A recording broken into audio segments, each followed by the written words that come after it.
The spot where the SUV had been parked was now just empty asphalt. At first, I thought it was a mistake. Maybe Dad had moved it to the air pump. Maybe they'd run inside to use the restroom too. But I walked the full perimeter of the gas station, my arms full of snacks I'd bought for them, and felt the dread begin to claw at my spine. I dialed my dad's number. Voicemail. Mom.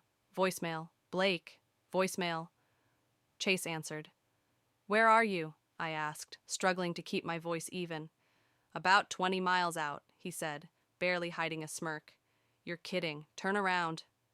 In the background, I heard Blake shout, "Let's see if she can make it back on her own," followed by laughter. "This isn't funny," I yelled, panic rising in my throat. Chase paused just long enough to say, "Check your messages," and hung up. I did.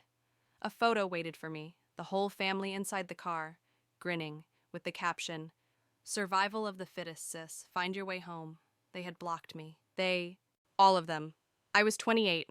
I had just graduated from college, and I was alone in a town called Red Hill, Wyoming, with $43 in my wallet, a nearly dead phone, and no way home. Growing up as Rachel Morgan meant learning how to take a joke. At least that's what my family called it. "Lighten up, Rachel. Can't you take a joke?" That's how we show love. My childhood was a series of punchlines where I was always the setup. Fake birthday cancellations, pranks that ruined school dances, or my mom's favorite game, passive-aggressive compliments about my weight or skin. My dad, Richard, ran Morgan Insurance Group, a growing firm based in Chicago. My brother Blake, 32, was already being primed to take over. Chase, 30, handled marketing. Both were molded in Dad's image, cocky, dismissive, and dangerously charming when needed. I was the youngest, the quiet one, the artist. The expectation was that I'd do graphics for the company, like a family mascot with Photoshop. But I had other plans. I'd just gotten my degree in graphic design. I wanted to work at a creative agency, maybe in the city. I even had a few interviews lined up. But during my graduation dinner, Mom had dismissed it all. "You can do your little art projects for the company," she said, swirling wine in her glass. "It's safer than playing pretend in the real world." Still, they insisted on this celebratory road trip to Colorado, a last family bonding moment. I went along because I couldn't yet afford to say no. My student loans were monstrous, and they were still paying part of my rent. That morning, the car was full of tension. Dad drove in silence. Blake blasted music, Chase cracked jokes, and Mom reapplied lipstick in the mirror. I sat wedged in the back seat, already wishing I were anywhere else. Then came that gas station. I sat on the curb outside for over an hour, hoping they'd return. They didn't. A woman named Miranda, the cashier, approached me at the end of her shift. "You okay, honey? You've been sitting out here a while." The question cracked something inside me. I told her the whole story, or at least enough for her to raise both eyebrows and mutter, "Jesus." She called a friend, Eleanor, who rented out a room nearby. That night, I stood in Eleanor's modest kitchen, wearing borrowed pajamas, eating a grilled cheese like it was the last good thing on earth. "Stay the night," she said gently. "Tomorrow we figure out next steps." I cried into that pillow until I couldn't anymore. The next morning I called home. Dad picked up. "Learned your lesson yet?" he asked, emotionless. "What lesson?" I choked. "That you can't survive without us. That I can't trust you." "You're being dramatic," he said, and hung up. A few hours later, I found myself on Eleanor's porch, staring at my phone. A new message popped up, a photo of my apartment door with a notice, "Rent unpaid, eviction pending." And a text from Mom, "Time to grow up, Rachel. Tough love." That was it. I was no longer a daughter. I was a discarded obligation. But something changed that day. Eleanor offered me work at her bookstore in exchange for rent. The pay was nothing, but the dignity, priceless. I found a diner hiring early morning shifts and got the job by dinner. I was officially employed. And more importantly, I was out of their reach. Every night, I waited for an apology that never came. Just more mockery. Day 5. Still no Rachel. Wonder if she's made a fire yet. By the end of the second week, the texts stopped. Silence never sounded so sweet. There's a specific kind of grief when you realize your family isn't your safety net, but the cliff you've been pushed from. But there's also a quiet kind of power that creeps in when you decide to climb anyway. And as I stood behind the diner counter the next week, apron on, coffee pot in hand, I realized something. I was starting from zero, but it was my zero. If you've ever been left out after giving your all, type 1, your story matters, and it might just be your beginning. The email subject line read, "Final notice, eviction filed." I stared at the screen in Eleanor's cramped back office, my hands trembling. I hadn't opened it yet. I didn't have to. The preview text already told me everything. My former apartment in Chicago, where all my belongings still were, was no longer mine. My security deposit was gone. My diploma, yearbooks, favorite sketch pads, everything I couldn't afford to retrieve, would be tossed into a dumpster by Monday.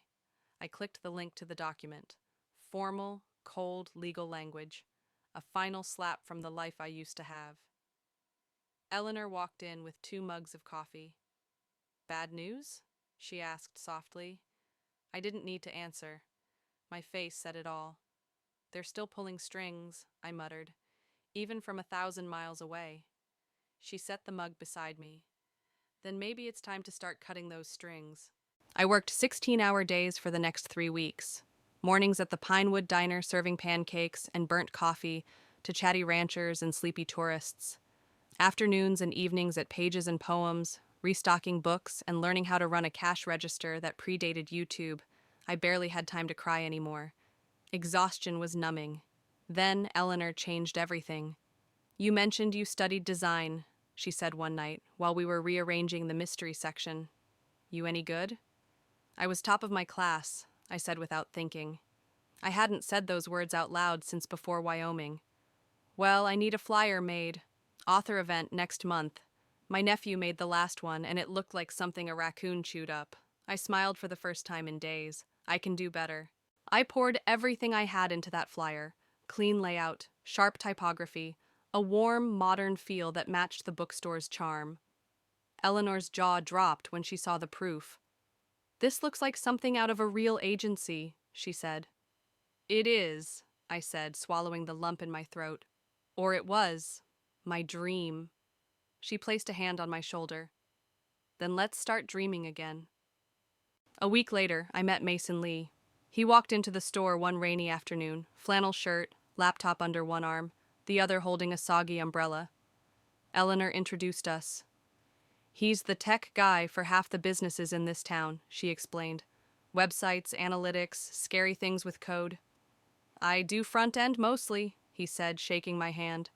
"But I can't design worth a damn. Eleanor says you can." "I'm decent," I shrugged. He grinned.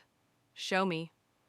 I pulled up my digital portfolio on Eleanor's ancient desktop. Mason scrolled, eyebrows lifting higher with each project. "I've got 3 clients right now begging for better branding. Want to collaborate?" That one sentence changed everything. I started working with Mason after diner shifts, meeting at the bookstore or the library. He handled code, I handled design. Within a month, we had our first paid project, a website redesign for a local hiking gear store. Nothing fancy, but to me it felt like the Super Bowl. We decided to name our partnership New Horizon Design Studio. It sounded fresh, forward-looking. It sounded like hope. The more we built, the more alive I felt. Like the girl who once dreamed of agencies in downtown Chicago was finally waking up again. Then my past came knocking. It started with a LinkedIn notification. "Blake Morgan has viewed your profile." I hadn't touched LinkedIn in months. Then Chase emailed me from an unknown address. Subject, "Let's talk." Message, "Heard you've been doing freelance in Wyoming. Dad's retiring. Things are shifting. Let's reconnect." I didn't reply. Days later, I had a client meeting in Denver. As I sat in a coffee shop near Union Station, reviewing brand mock-ups, I felt a shadow fall across my table. "Rachel?" I looked up. Blake, in a tailored suit, smug as ever. He sat before I could stop him. "We've been looking for you," he said. I wasn't hiding. "You left," he said. "No call, no explanation." "You left me at a gas station in the middle of nowhere," I snapped, "and cut off my rent." He waved it off. "It was a wake-up call." No, it was abandonment. Blake leaned in, eyes narrowing. Listen, I'm not here to argue. The company's about to sell. Big payout. Mom and Dad want to include you, if you stop ghosting. I raised an eyebrow. Suddenly I'm family again? You always were, just complicated. I stood up. I'm not interested in your money, or your revisionist history. Blake's voice dropped. Refuse, and I can't promise what version of the story ends up public. We've been very quiet about what happened, Rachel, but if you keep pushing us away... I stared him down. Try me. You'll regret it. I returned to Pine Ridge that night, blood boiling, hands shaking. Blake hadn't just tried to gaslight me, he'd threatened me. Amber, my co-worker, found me outside the diner the next morning. You okay? My brother found me. Want to hit something? I laughed bitterly. No, I want to build something so damn powerful they'll never be able to touch me again. That night, I sat with Mason and Eleanor. I told them everything. The threats, the manipulation, the plan to rope me back into a legacy I never wanted. I say we double down, Mason said. Grow the business. Make noise. I nodded. Let's do it. If you've ever had to rebuild after being betrayed, type 2. Because sometimes the best revenge is becoming unstoppable. The envelope was heavier than it looked. I stood in my kitchen, fingers trembling slightly as I slid my thumb under the flap. The return address read, McKinley and Price, Attorneys at Law, Chicago. My breath hitched. Inside were two things, a letter from the law firm and a check. My share of the sale of Morgan Insurance Group. My name, on legal paper, listed next to my brothers Blake and Chase as an equal beneficiary. I hadn't seen or spoken to my family in almost 3 years. The check was substantial, more than enough to buy a house, fund my business for years, or walk away from work entirely. But all I could hear was Blake's voice. If you keep pushing us away, we can't guarantee what version of the story ends up public. I sat down hard on the stool by the kitchen island, check still in hand, heart racing. They thought money would fix it. Later that evening, a second letter arrived in a separate envelope. This one was handwritten. I recognized the neat cursive immediately. My mother.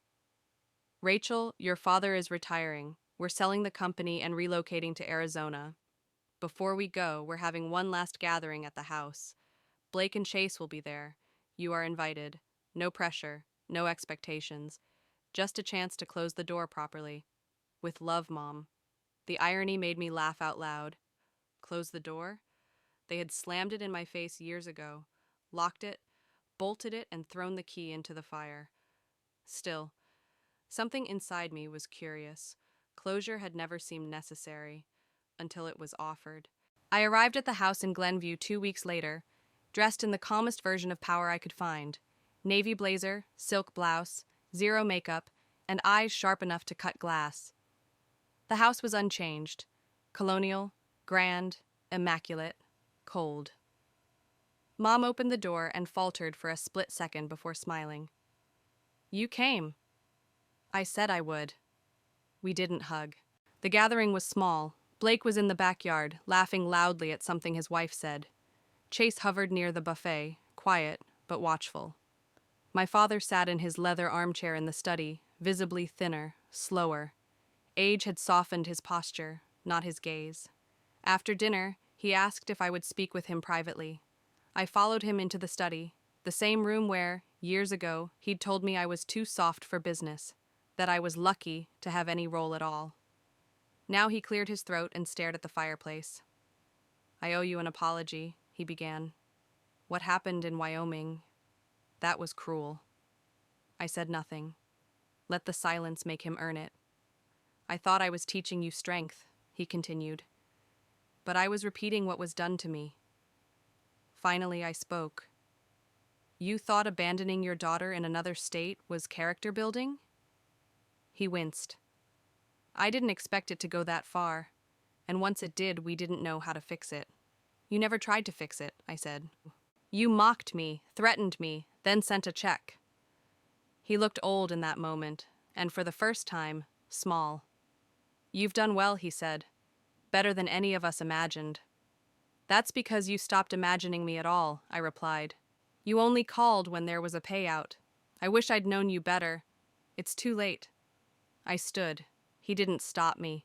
On the plane ride back to Wyoming, I kept the window shade up the whole way, eyes on the clouds. I didn't know if I'd ever see any of them again. But I knew one thing. I didn't owe them a single piece of my peace. Back in Pine Ridge, New Horizon Design had grown into something real. Offices in 2 states, 6 employees, and a wait list of clients. Mason had become my business partner. Amber now handled ops, and Eleanor's bookstore was thriving thanks to our web design overhaul. I was standing in our conference room a month later when my assistant poked her head in. "There's someone here to see you." I looked up. "A client?" "Not sure. Says she's family." My stomach dropped. Mom stood in the reception area, her posture stiff, her heels too sharp for the small-town carpet. "I just wanted to see where you built all this," she said. "You always talked about running your own thing. I didn't believe you." "I didn't need you to," I replied. She looked around at the glass walls, the awards, the team chatting across the room. "You've really done it." "Yes," I said, "without cruelty, without manipulation, without being left behind." "I don't expect forgiveness," she whispered, "but I'd like to be part of your life again." "I don't have space for ghosts," I said, "only the living." She nodded, eyes wet, and walked out. I didn't follow. That night, sitting beside Sam, my partner in life, the one who never made me the punchline, I finally said it aloud. "I'm not angry anymore." He looked over. "Really?" "Really, because I've built something better than revenge." I thought back to the check in my drawer, untouched. Tomorrow, I'd donate half to a women's shelter. The rest? I'd use to fund mentorship programs for young designers. Girls like me, ones who were told they were too soft, too sensitive, too artsy for the real world. Let them be soft. Let them rise anyway. If you've ever found peace by walking away instead of fighting back, type 3. Because sometimes power is best served cold and quietly earned.